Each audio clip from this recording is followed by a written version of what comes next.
आगे बढ़ते हैं तो हाथ बढ़ाने वाला भी साथ ही चाहिए।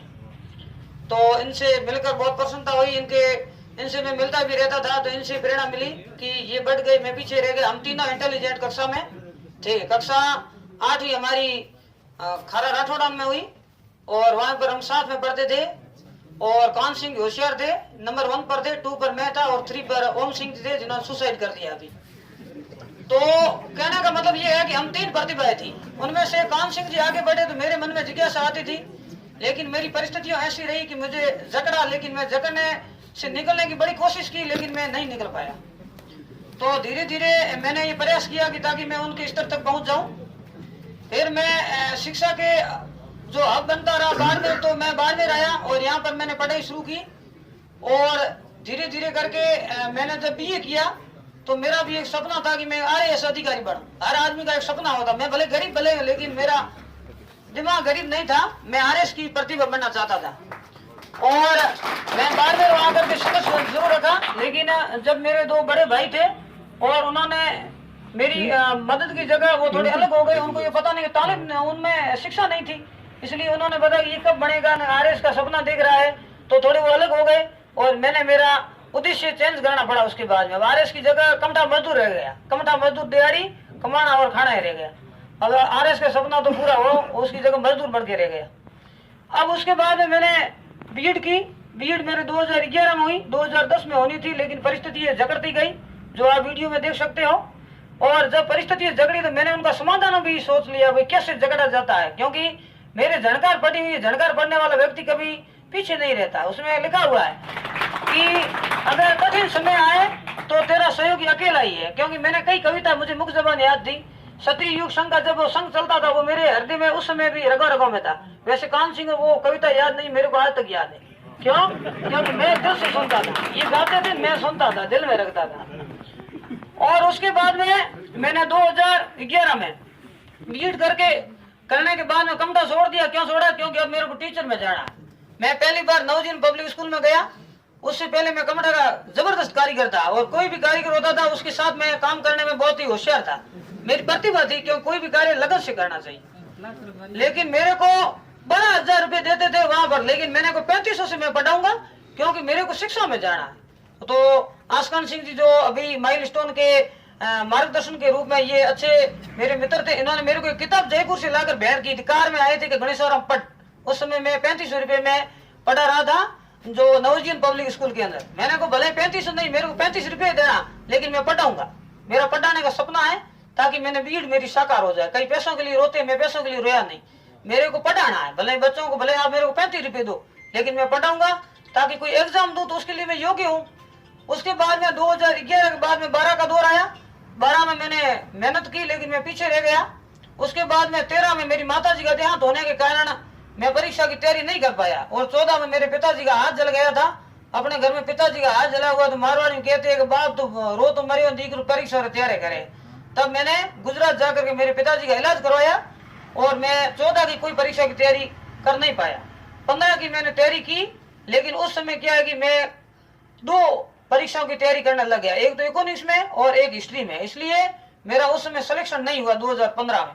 16 की मैंने सेकंड ग्रेड की तैयारी की और उस समय मैं वेटिंग में 170 में रह गया। और 2018 में दोनों भर्ती आई, उसके साथ 4 भर्ती आई। 4 में कौन सी? 2, एक तो संस्कृत विभाग में थी, 2 सेकंड ग्रेड और 2 ही थी फर्स्ट ग्रेड। उसके बाद में मैंने सेकंड ग्रेड की तैयारी की और उसमें 2018 वाली में ऑल राजस्थान में मेरी 214वीं रैंक लगी। उसके बाद में मुझे जीयूपीएस डूडियों की ढाणी में मुझे हेडमास्टर के रूप में भेजा गया। और उसके बाद में मैंने आगे वो एग्जाम दी थी, जनवरी 2020 में हुई थी। उस एग्जाम का लक्ष्य क्या है कि वो थोड़ी आगे चलने के कारण मेरी रैंक पिछड़ती गई। क्यों? क्योंकि मैं फिर प्राइवेट स्कूलों में पढ़ाने के लिए मजबूर हो गया। परीक्षा इतनी लंबी खींची गई तो मैंने उस परीक्षा को भी धैर्य से दिया। और उसके बाद में जब अभी मेरा रिजल्ट आया है तो उसमें ऑल राजस्थान में मेरी 18वीं रैंक है। क्योंकि इतिहास बड़ी बेवफा है, शाम को बड़ी सुबह सफा थोड़ी टाइटल के रूप में होती है। तो मैंने इसको जीवन में जिया। 9 साल तक मैंने इतिहास पढ़ा तो मेरे को अनुभव हो गया कि वास्तव में इतिहास क्या चीज है। अब जो कई मेरे साथ बने हैं साथी, उनकी 34वीं रैंक भी होगी, 44वीं रैंक भी, लेकिन उन्होंने इतिहास को जिया नहीं है। उनको सामने अगर मेरे सामने आकर बैठ जाए ना, इतिहास क्या चीज है तो मुझे पता है, क्योंकि उन्होंने इतिहास को जिया नहीं है। मैंने इतिहास को जिया जीने के साथ एग्जाम दिया और उन्होंने क्या किया है, एग्जाम को रट करके आ रहे कंपटीशन और पास हो गए, 34वीं रैंक लाए। भले 44, मैं ये नहीं कह रहा हूँ उनको रैंक तो सरकार के बराबर आएगी, लेकिन उन्होंने इतिहास को जिया नहीं, मैंने इतिहास को जिया। और उसके बाद में अपना को पता ही है कि आरपीसी की जो भर्ती आई, इसमें मेरी 18वीं रैंक लगी ऑल राजस्थान में।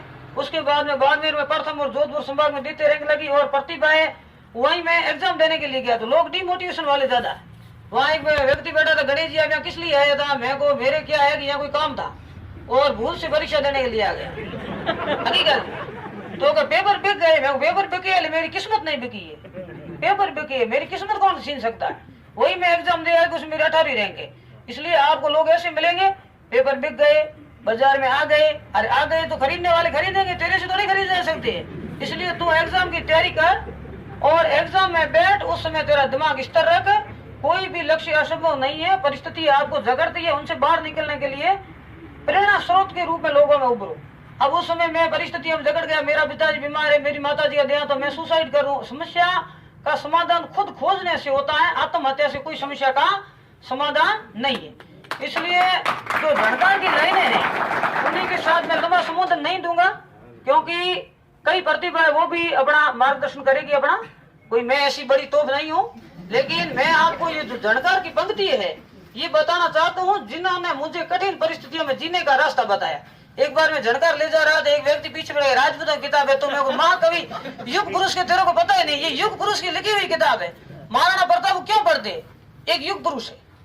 और कई ये पढ़ते हैं कि मुगलों को क्यों पढ़ते, अरे बच्चे को पढ़ाने महाराणा प्रताप संघर्ष किसी हुए अकबर से, तो जब अकबर से संघर्ष हुआ तो बच्चा बचेगा, सर अकबर कौन थे, तो मुगल पढ़ना पड़ेगा। यानी सभी को समसामयिक जो चीज है उनको लेकर चलना पड़ेगा।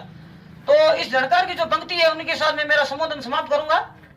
इसमें ये लिखा है कि हर कठिनाई हर ठोकर पर मेरे दिल तो हंसता जा, मस्ती में तू बढ़ता जा, कठिन समय में साथ न देंगे अपना कहने वाले, तुझे मिलेंगे हर पल पर ये नफरत करने वाले, इन बेचारों की मस्ती पर अपनी खुशी जुटाता जा, दिल मेरे मुस्कुराता जा, हर कठिनाई हर ठोकर पर मेरे दिल तू हंसता जा, मस्ती में तू बढ़ता जा, तूफानों का तोल वजन लो, सागर को ललकारो, जो तुमको नीचा दिखलावे डट करके फुफकारो, साथी दगा करे तो शत्रु पर तू मरता जा, निकर जाए उन पर करता जा।